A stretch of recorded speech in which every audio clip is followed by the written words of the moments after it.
Hello friends, welcome back to my channel.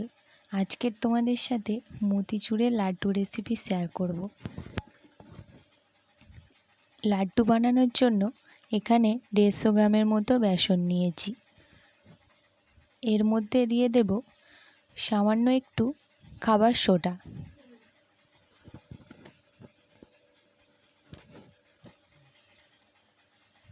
এবারে অল্প অল্প করে জল দিয়ে ভালো করে ব্যাটারটা তৈরি করে নেব। প্রথমেই অনেকটা জল দিয়ে দিলে তাহলে পাতলা হয়ে যাবে। এর জন্য অল্প অল্প করে জল দিয়ে ব্যাটারটা বানিয়ে নিতে হবে।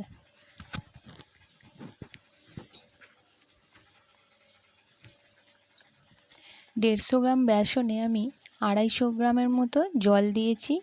জল নিয়ে ব্যাটারটা ভালো করে বানিয়ে নেব। খুব ভালো করে ফেটিয়ে নিতে হবে।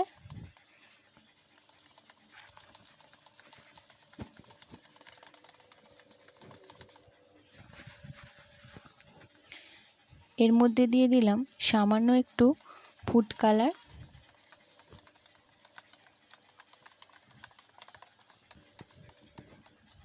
তো আমি সুন্দর করে ব্যাটারটা বানিয়ে নিয়েছি।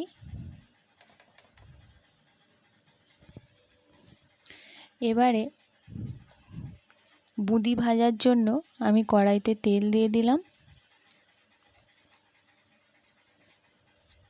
এখানে একটা ছান্তা নিয়েছি, এর মধ্যে ব্যাটারটা দিয়ে নাড়িয়ে নাড়িয়ে বুঁদিগুলো ভেজে দিয়ে দেব কড়াইতে। ঠিক এইভাবে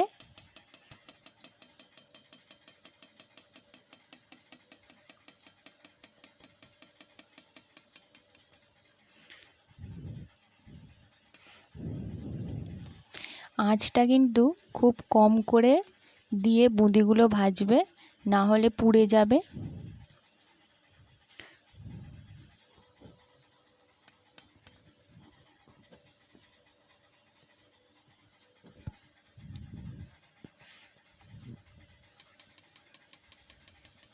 দেখো কত সহজে এইভাবে তোমরা বুঁদি তৈরি করে নিতে পারবে।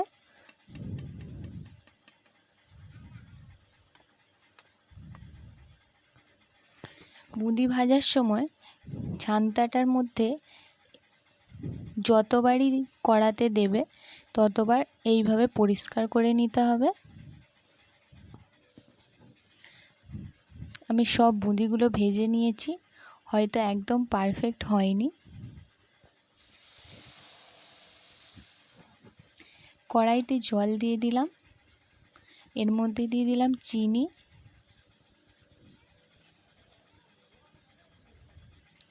আর সামান্য একটু ফুড কালার দিয়ে দিলাম। ভালো করে চিনির রসটা বানিয়ে নেব।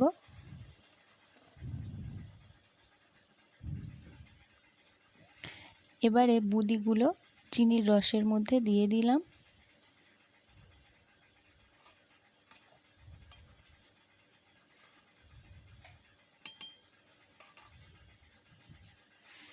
এলাচ গুঁড়ো, ঘি,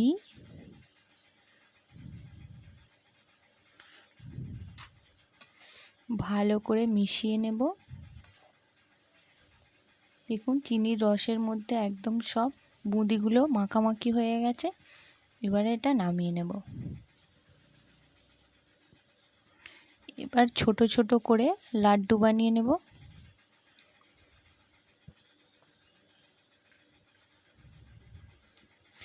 একদম হয়তো পারফেক্ট বানাতে পারিনি, তাও আমি চেষ্টা করেছি। প্রথমবার বানিয়েছি, তো খেতে ভালোই হয়েছিল। দেখতে হয়তো একটু অন্যরকম হয়েছে। যত পারফেক্ট বুঁদি বানাতে পারবে ততই লাড্ডুটা দেখতে ভালো হবে। সব লাড্ডুগুলো বানিয়ে নিয়েছি। তো আজকের রেসিপিটা তোমাদের যদি ভালো লেগে থাকে তাহলে আমার চ্যানেলটাকে সাবস্ক্রাইব করে আমার পাশে থেকো, আর অবশ্যই তোমরা বাড়িতে ট্রাই করো। ধন্যবাদ।